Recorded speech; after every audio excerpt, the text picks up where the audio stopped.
beautiful Provo, Utah, where they are gearing up for a potential deep run in March here at BYU and the start of a special day here in Provo, the Jersey retirement day of Jimmer Fredette. And that guy is always the most popular wherever he's at. One of the front runners for National Player of the Year, A.J. Dybantsa and the Cougars hosting Colorado. Top 4 teams in the Big 12 get a double bye in the conference tournament. BYU is in 6th, trying to climb their way into that top 4. Hello, everyone. We welcome you inside the Marriott Center. Former Arizona Wildcat Matt Muehlbach and Noah Reed with you. There is no question that BYU, led by potential #1 draft pick A.J. Dybantsa, has Final Four talent. But with losses in 4 of the last 5, Matt, what has to change? 5 straight wins for Wisconsin, and I guess this is just a team that scores 90-plus every night now. We opened this game tonight talking quarterbacks, talking offense, so why wouldn't this game have just 10 combined points between the two? Third down, Simmons with protection, and it's intercepted! John Nestor's second pick of the day! Foot race down the sideline to the 20 before he's dropped! John Nestor has been spectacular today! Momcilovic, Torre with a bounce to Heisey. Attacking baseline, good feed, Plata is rejected by Chop! Can't drop that one. Williams, stiff arm, slides away from one, what a cut! Oh, stutter step, Williams still on his feet!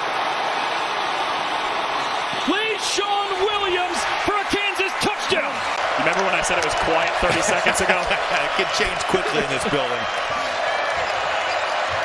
Baker Mazara, hand in his face, there's a silencer. Kaliak Manis loops it to the end zone. It's Ian Strong's 3rd receiving touchdown today. Scalds one to short, backhand play Lovich, across the diamond to first. Web gem of a play from Jackson Lovich. Wow. 7 blocks as a team tonight for Nebraska. Make it 8. Adriano makes it back-to-back for the Huskers. Here's the 0-2 to Lamar. Cut on and missed. Nebraska's 14th straight win and hands UCLA its first loss in the last 23 games on Jordy Fromm's record-breaking night.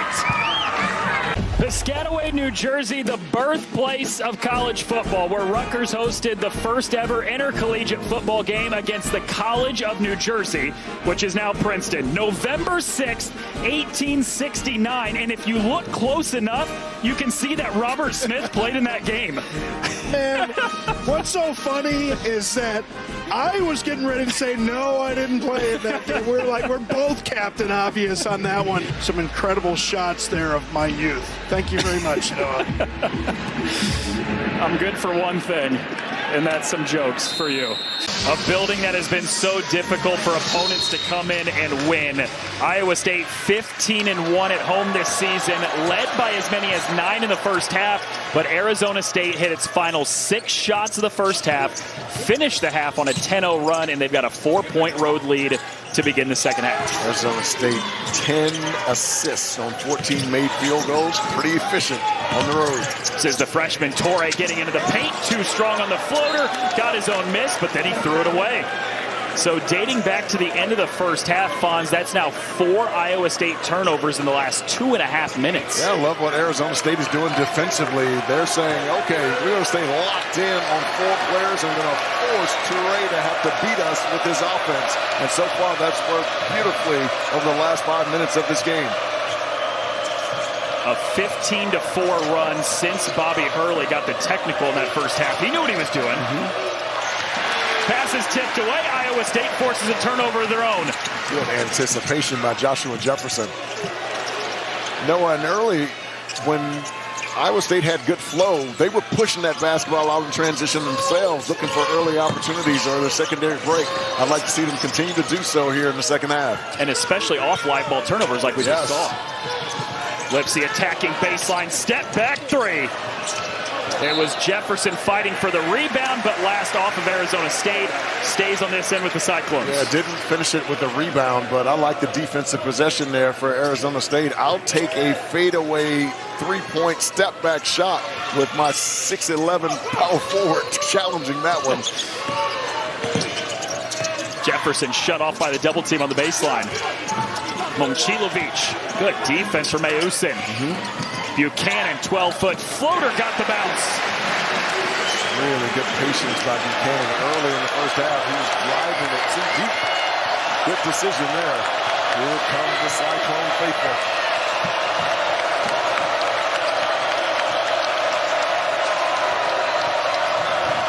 Mayusin into a triple team pass, batted away by Lipsy, and he saves it in. Got to push.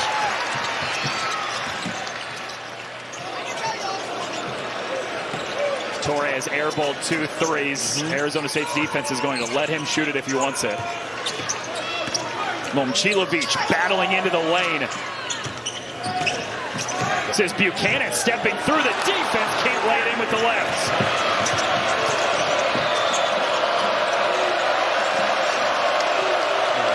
Iowa State's missed some point-blank range shots in this game. Several of them.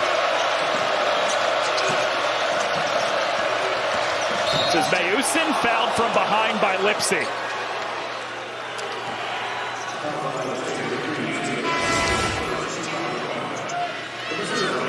Reaching around the back, got him underneath the armpit there. That's a good call by the official. Taman Lipsy, the local kid from right here in Ames, Iowa, has spent all 4 years here. Before the season started, he said, if I had unlimited eligibility, I would never leave this place. I would play for Iowa State forever. Wow. Odom. Oh, got the bounce. How creative is he with his scoring? That was incredible. Off the wrong leg from 15 feet. Almost forced the turnover here, but it's Lipsy gliding through the air, +1.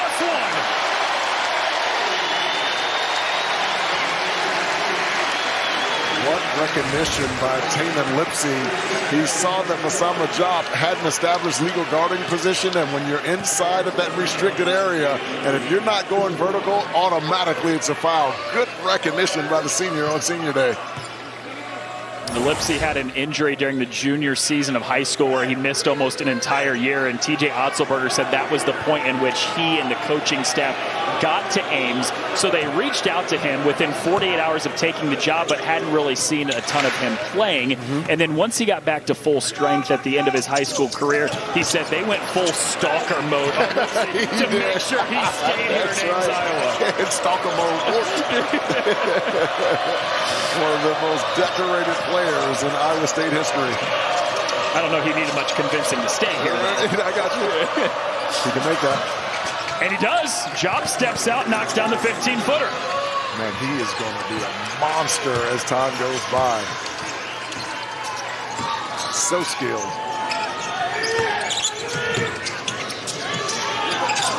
Jefferson got the defender up, bounces across the baseline.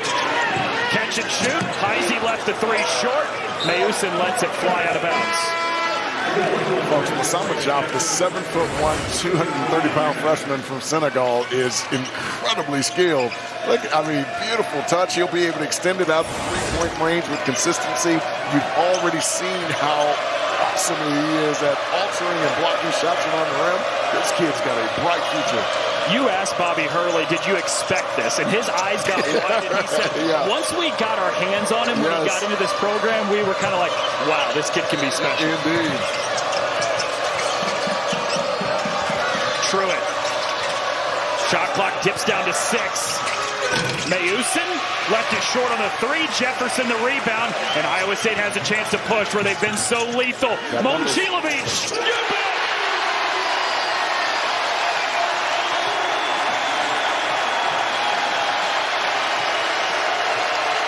And Noah, that's why the early push is so important. When we have guys like that who can stretch out the defense, and if you can get one before the defense gets set, I'd like to see more of that from Iowa State.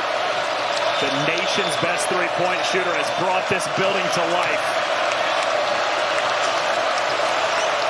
Odom isolates 3 to shoot, tapped away by Lipsy. And another turnover. Oh no! They say a foul is called against Iowa State. And it's on Lipsy.